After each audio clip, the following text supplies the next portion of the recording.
Tensions between Russia and Ukraine clearly continue to escalate. Russia has claimed that its forces have repelled multiple attacks from the Ukrainian army, while Ukraine says it has intercepted a Russian helicopter and multiple drones in its territory.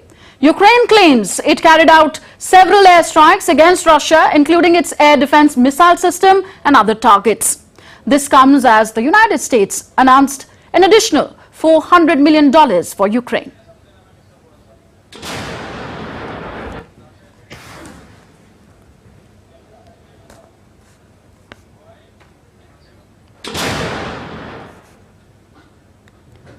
And India's Dasha Chernyshova joins us live from Moscow. Dasha, Russia's lower house of parliament has voted to reject amendments to a law exempting vulnerable groups of Russian from military service. Russia's parliament has also raised the maximum conscription age from 27 to 30 years. What does this all tell us about the difficulty in recruitment for the Russian army amid this conflict in Ukraine?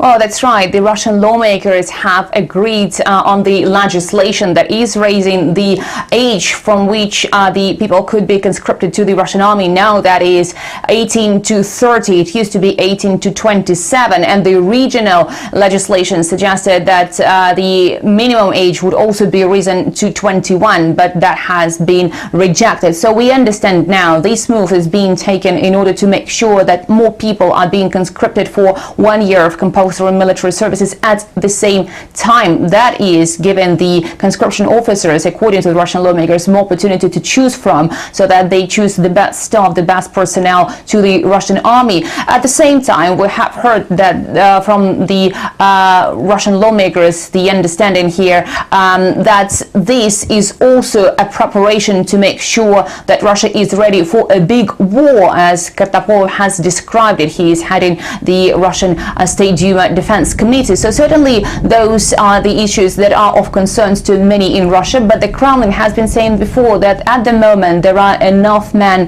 to fight in Ukraine. The conscription as well as the partial mobilization that have been taking place are allowing the Russian military to have enough people to fight in Ukraine. They also have said that they have been driving to get more people from those who are voluntarily coming and asking to be in the area of the so-called special military operation. So the Kremlin has been saying that there is no need for any other mobilization in Russia, but certainly all of those amendments, all of those legislations are definitely raising concerns among the Russians. Could the use of cluster munitions by Ukraine lead to more aggressive retaliatory actions by Russia? Well, we have heard Moscow saying that it reserves the right to respond with a mirror action and use cluster munitions once Ukraine starts to use them as well, with Russian President Vladimir Putin insisting that Moscow has all the types of different cluster munitions in its stock, and if those types of weapons are used by Ukraine, then Moscow will be doing the same. We haven't had any confirmation from the Russian military on that yet, but certainly this move, the approval and the sending of cluster munitions from the United States to Ukraine, is aggravating the situation and escalating the tension. Dasha Chernyshova reporting to us from Moscow. Thank you. Let's now take a look at the weather updates as wildfires and floods